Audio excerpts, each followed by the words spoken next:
Саламатсыңарбы балдар? Бүгін біз силер менен чыгармачыл жат жазуу жазабыз. Ребята, сегодня мы с вами пишем творческий диктант. Сабактын максаты комуз жөнүндө кененирээк маалымат алабыз, сабаттуулугубузду арттырабыз, текст боюнча суроого жооп бергенге машыгабыз. Анда эмесе дептериңерге бүгүнкү числону жазгыла. Жат жазуунун темасы кыргыз комузу. Число менен теманы жазып алдыңарбы? Эми балдар жаңы сөздөргө көңүл буралы. Текстте төмөнкүдөй жаңы сөздөр кездешет. Аспап, инструмент, жыгач, дерево, алмурут формасында форме груши, күү, мелодия, добуш, звук.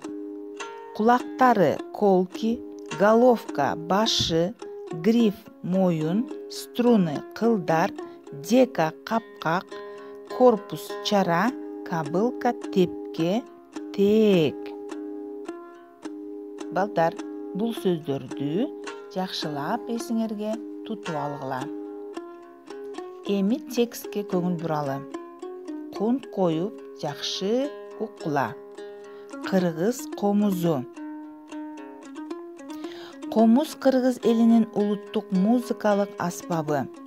Бул аспапты байыркы ата-бабаларыбыз өрүктүн, алмуруттун, карагайдын, арчанын жыгачынан жасашкан. Комуз алмурут формасында чабылып, моюну ичкерип кетет. Дарактын жалбырактары күбүлүп, мөмөсү бышкан кезде жыгачты кыйышат. Аны сууга кайнатып ышташат. Ошондо комуз бекем жана добуштуу болот. Комуздун узундугу 75 сантиметр болот.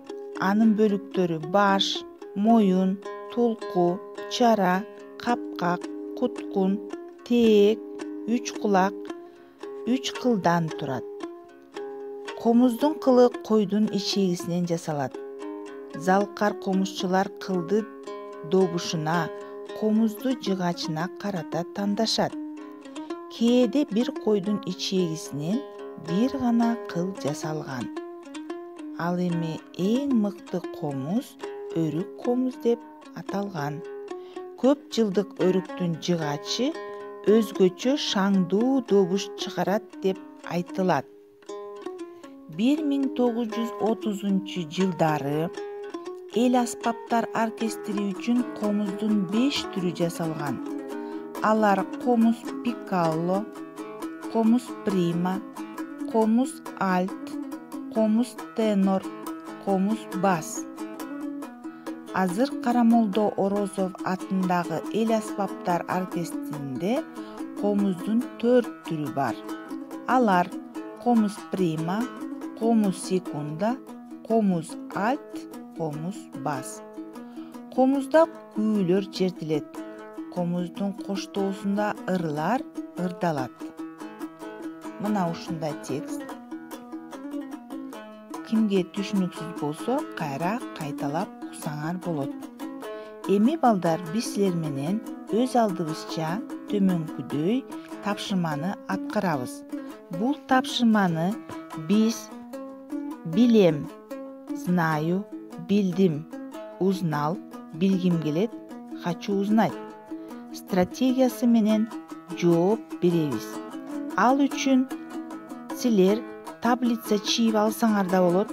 Биринчи бөлүкчөсүнө билем деп жазасыңар, экинчи бөлүкчөгө билдим деп жазасыңар, үчүнчү бөлүкчөгө билгим келет деп жазасыңар. Эгерде таблица чийбесеңер, анда билем деп жазып алгыла дагы төмөнкү суроолорго жооп жазгыла. Комуз кандай аспап?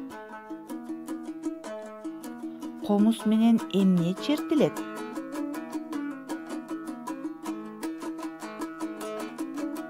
Комуз эмнеден жасалат? Кайра кайталап айтамын. Төмөнкү суроолорго жооп жазасыңар. Бул суроолордун жоопторун силер билчүсүңөр. Комуз кандай аспап? Комуз менен эмне чертилет? Комуз эмнеден жасалат? Биз жаңы окуган тексттен силер эмнени билдиңер? Билдим деп жазып аласыңар. Башкача айтканда, узнал. Жазып алдыңарбы? Жазып алсаңар, төмөнкү суроолорго жооп жазабыз. Комуздун канча түрү бар экен? Комуздун канча түрү бар экен? Экинчи суроо. Комуздун 5 түрү канчанчы жылдары жасалган? Комуздун 5 түрү канчанчы жылдары жасалган? Эң мыкты комуз кандай комуз экен? Эң мыкты комуз кандай комуз экен? Мына ушул суроолорго жооп жазып коесуңар. Ошондо балдар силерде 6 сүйлөм пайда болот. Ал эми билгим келет, хочу узнать деген бөлүкчөгө өзүңөрдүн оюңарды жазгыла. Комуз жөнүндө дагы эмне билгиңер келет? Мына ушул тапшырмаларды аткаргандан кийин силер мага жообуңарды жөнөтөсүңөр. Балдар, ушуну менен сабагыбыз аяктады. Көңүл буруп укканыңарга рахмат. Мен силерден дагы бир ирет суранам. Текстти 2-3 жолу кайталап уккула. Тапшырмаларды жазууда туура, так, сулуу жазганга аракеттенгиле. Көңүл бурганыңарга рахмат. Саламатта калгыла.